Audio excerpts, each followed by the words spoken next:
Hey, everybody. Today on Locked On Bama, we're going to wrap up the basketball season with Jimmy Stein since we didn't get a chance to yesterday. And we're also going to continue his countdown of the roster as well as talk a little bit about recruiting. So stick with us for this episode of Locked On Bama. Locked On Bama, your daily podcast on the Alabama Crimson Tide. Part of the Locked On Podcast Network, your team every day.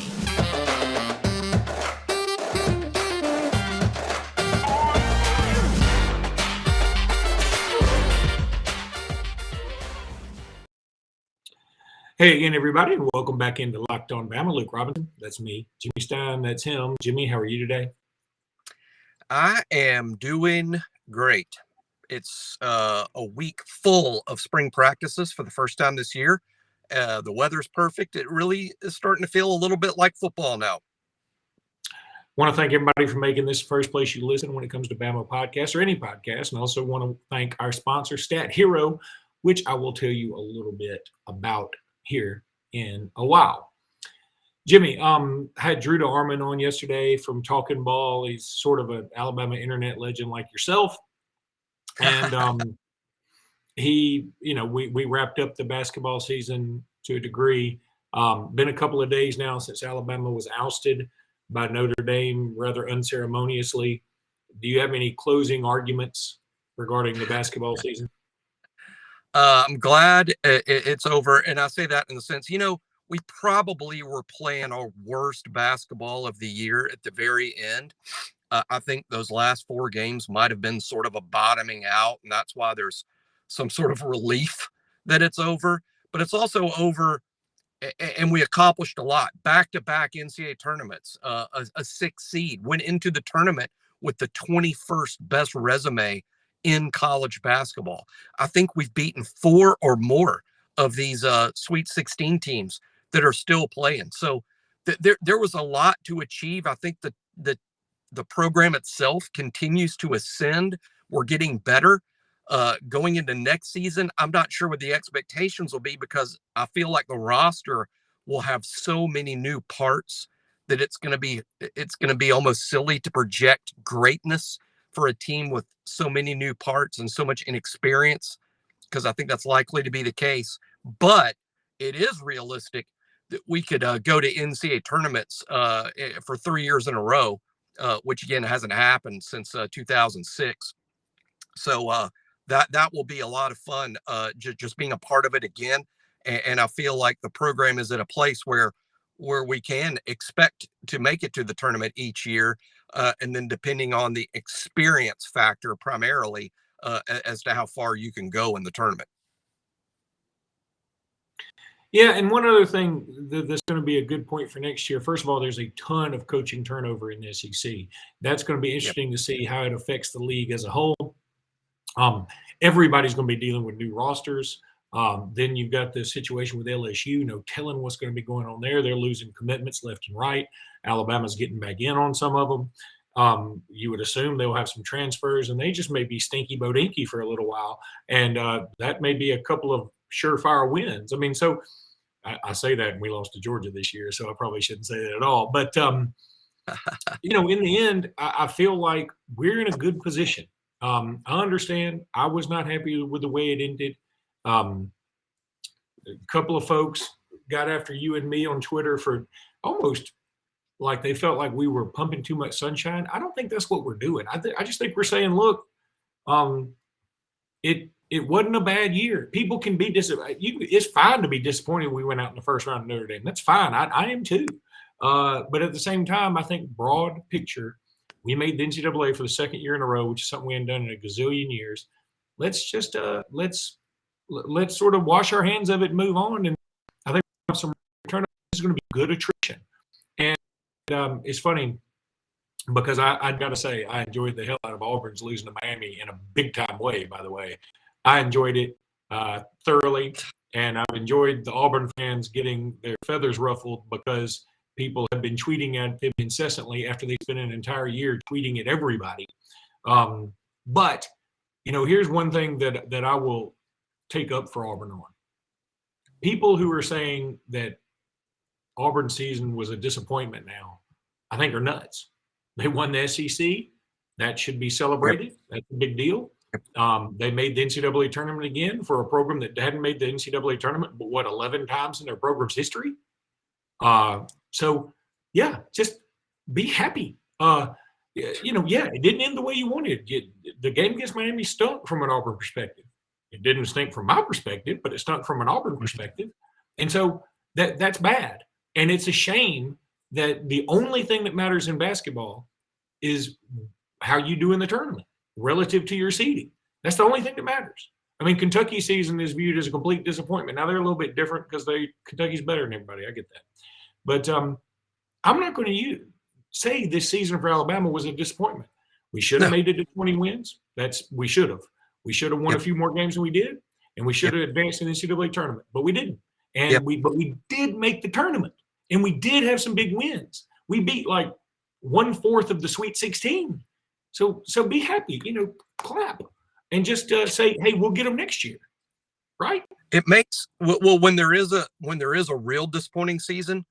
When there is one, when you kind of expect to be good and you're not, you don't make the NCAA tournament, you're not even on the bubble, and then you got to play in the NIT or worse. All these people that are mad about this year, we need to remind them, hey, this is what disappointment looks like. This is what bad looks like.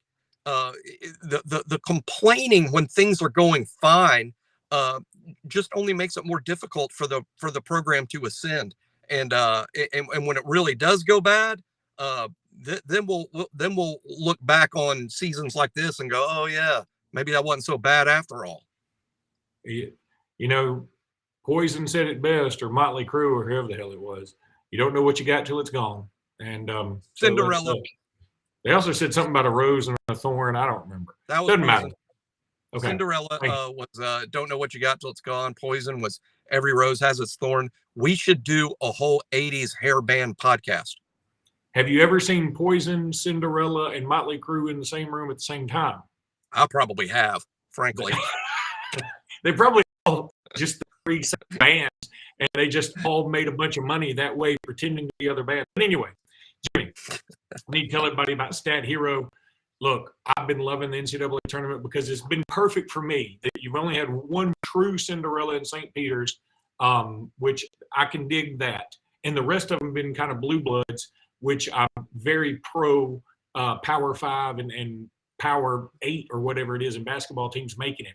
But, some people don't like that. So why don't you take advantage of what Stat Hero has? Stat Hero is NCAA single game pick'ems that pits the star players against each other in an amazing hybrid between fantasy and sports gambling.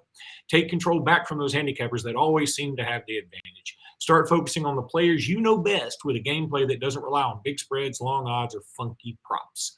They simply post sets of players for you to take on with a set of players you choose. That's it. That's Stat Hero. Stat Hero is the easiest, fastest way to get your sports action fixed. The simple, sleek gameplay will have you playing in minutes. This is what daily fantasy was meant to be. Sign up for free right now at stathero.com/lockedon. Use promo code LOCKEDON for a 100% deposit match. That's stathero.com/lockedon. Use promo code LOCKEDON for a 100% match. Stathero.com/lockedon. Promo code LOCKEDON. Again, Jimmy, thanks everybody for making us your first listen. We really, really do appreciate you guys so much. The YouTube viewership is growing by leaps and bounds, and that means a lot to Jimmy and me. Okay, Jimmy, let's go back to you. First of all, I guess I want to get into your rankings, but is there any recruiting talk out there first before we get into that? I would say for this time of year, quite a bit. I think maybe a quarterback sort of interesting. Eli Holstein, decommitting from Texas A&M is a big deal because he likes Alabama a lot. I would say it's now clear with Nico Iamaleava almost certainly going to Tennessee that Eli is second on Alabama's board behind Arch. And he likes Alabama a lot. I like him a lot. I liked him a lot when he was committed to A&M. I bragged about him quite a bit, did a breakdown of him on the On3 message board, even though he was committed to A&M, partly because I knew we'd be playing against him in the future, but also because I knew Alabama was a school that he liked. And if something happened with A&M, he could end up at Alabama. And that may very well be the case. He's I think a top 5 quarterback nationally, certainly top 10. He's from Zachary, Louisiana. And he decommitted from A&M, and this is how good he is. He decommits from A&M, and one of the first calls he got is from Ohio State. But he has visited Alabama in the past. He's going to visit Alabama again. So he is a name to know in case Alabama doesn't end up with an Arch Manning. Yeah, I think that was pretty big news and just very interesting because I know you have been high on him for a while, and I think that would be very interesting. Peter Woods, I know, visited Alabama this past weekend, and that's always big. I mean, literally and figuratively. Then there was also a story on Bama Online by Hank South about Jaden Wayne, 5-star defensive lineman out of Washington, that he wants to commit before the season starts for high school, and he's the number 4 defensive lineman in the country, number 30 overall player. So Alabama's making a big push for these defensive linemen that we've been begging them to get on, and it's not like they haven't been trying. It's just it's been tough. I mean, it's been tough going up against A&M and maybe some of their NIL stuff. I mean, again, it's not legal. I'm not mad at A&M. I mean, go for it. You got the money. Do what you can now. So, anywho, let's go back to your countdown for a minute. We'll get started with this and try and wrap up these really quickly. This is number 20 through number 17. You've got number 20, Malachi Moore. Boy, if you had told me after his freshman year he would only be number 20 on your list, right, I would say you're crazy. Then now that you tell me he is as high as number 20 after last year, I think you're crazy. So I don't know what to think. Well, he is still, in my mind, a starter. He splits time at star with Brian Branch. I think this upcoming season, there's a better chance he'll be the 6th defensive back and will come in Alabama's dime package, which makes him a starter. So he should be in the top 22, top 24, when you're a dime starter. So I still think he's one of the better players on the team. He missed all of spring practice last year with a back issue. I can't help but wonder if that lingered into the fall and the Malachi we saw last fall just wasn't 100%. I think that would explain a lot. But sometimes there are sophomore slumps. That's not a term we invented, or it's not a term, that Malachi invented. I mean, this is a thing that actually happens at times. So I think Malachi is a good player. I think he's a positive asset to the team. I think he's going to help us this fall. I also think that based on last year, ranking him higher would be very optimistic. Yeah, I love Malachi Moore. I do, and I feel he's pretty full of Bama, which is great. Maybe we can chalk it up to sort of a sophomore slump last year. It just didn't seem. He did seem. You put this in the article. He was somewhat lost in his starting position last year, he lost his starting position to Brian Branch, and he seemed kind of lost when he was out there to me. But that's, I'm hoping for a big bounce back, like you said in the article. Then number 19, you have Tim Smith. Here's another dude that, based on potential, I feel like he should be much higher. Based on productivity, I feel like it's a little too high. But right, explain yourself. Well, on the one hand, I agree. I agree totally that, like, where's the productivity been? Needs to be more of a playmaker. Needs to now be a guy that makes things happen. He needs to be like, hey, are you ever going to be an all SEC player? We haven't seen it yet. So now would be a good time. On the other hand, when you look at what's returning and what he has done in the past on the field, I have him as our second best defensive lineman behind Byron Young, who I rank a little bit higher later. I think he's the second best defensive lineman. And if you're the second best defensive lineman and a guy that's going to be on the field that much, you need to be that high. And he is. I think he's at least the 19th best player on the team, which doesn't sound like a really big deal, but it sort of is a big deal to be ranked that high at Nick Saban's Alabama. But to this point, it's fair to say that Tim Smith has been more promise than production. But this is the season I feel like those two meet up. We should get a productive, good year out of Tim Smith this fall. Let's hope so. And meanwhile, let's hope you are going to betonline.net. It's that time of year. We're right in the middle of March Madness. From all the latest odds, contests, and player props, BetOnline.net is number one source for all your sports betting needs and info. BetOnline remains the best spot for all your sports scores, podcasts, and news this season. And it's not just basketball, y'all. BetOnline is your continued source for all your sporting wagering information needs, including live betting and your favorite Vegas casino games. Head to the website today or use your mobile device to learn more about the trends and action.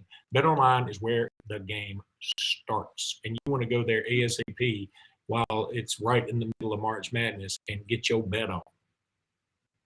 All right, let's continue with your ranking here, Jimmy. These we got two more dudes to talk about, and these are both interesting. And again, this ranking had to be quite tedious for you because, man, I could make an argument that you nailed it, and I could make an argument that you're way off on all of them. Cameron Latu at number 18. I mean, I don't know what to say. He's got so much there. This has such an O.J. Howard feel about it. Like, I can't tell if he's underperforming or we're underutilizing it.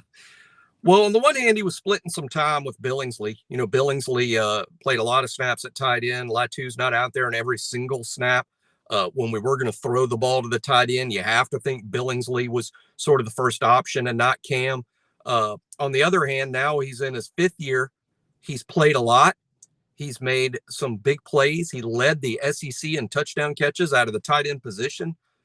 It was a transition for him. This is a guy that we recruited to play outside linebacker that was an outside linebacker his whole first year at Alabama. He wasn't recruited by any of these schools to be tight end. We just sort of moved him there because we needed some help.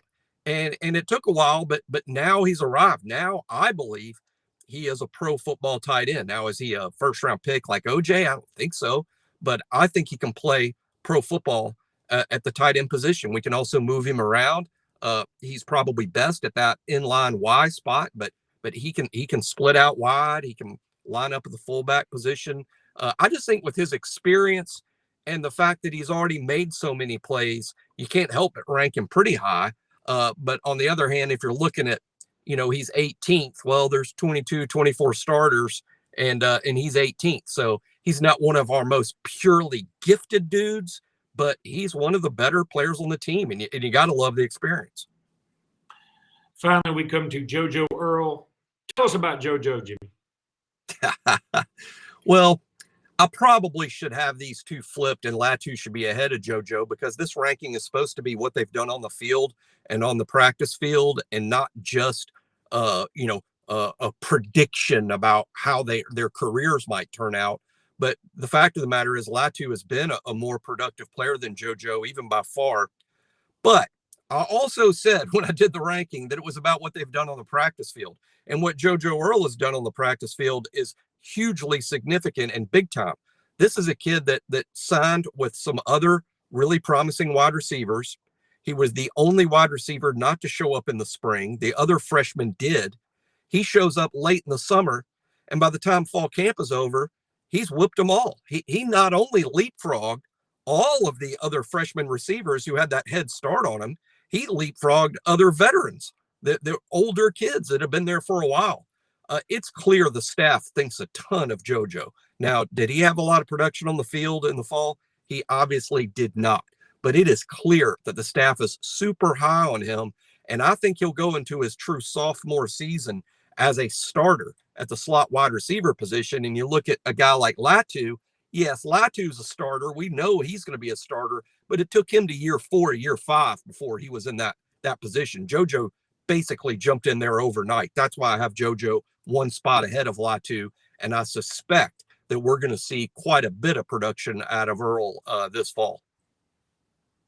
Man, I hope you're right. That's the dude I really want to take off and be the next wide receiver at the current wide receiver U. I'm not going to say we've always been wide receiver U, but I think right now, currently, we are wide receiver U. Jimmy, that's going to do it for this episode. Appreciate your time there in the Dollar Tree parking lot. I'm at the pickleball courts, actually. Do you play pickleball? I don't, but man, when I like coming up here and looking at the park while we do it. It's so nice out here. It's a beautiful day, and a lot of the retirees are out there playing pickleball, and I've watched enough of it to where I'm looking forward to my first pickleball experience. That I hope that was your senior quote. I don't like to exercise, but I like to watch other people exercise. It explains a lot. That's probably also your defense when you're stalking somebody. I ain't all right. Yeah, I ain't All right, stalking buddy. these Roll folks. Tide. Roll What's Tide. that? I ain't stalking you any can't- of these folks. I mean, Okay. this is the it's funny, pickleball. There is nothing but retired people that pickleball in these particular courts. I've not seen anyone younger than 60 on these courts, and I've been watching it for weeks. All right, buddy. Roll Tide. Roll Tide.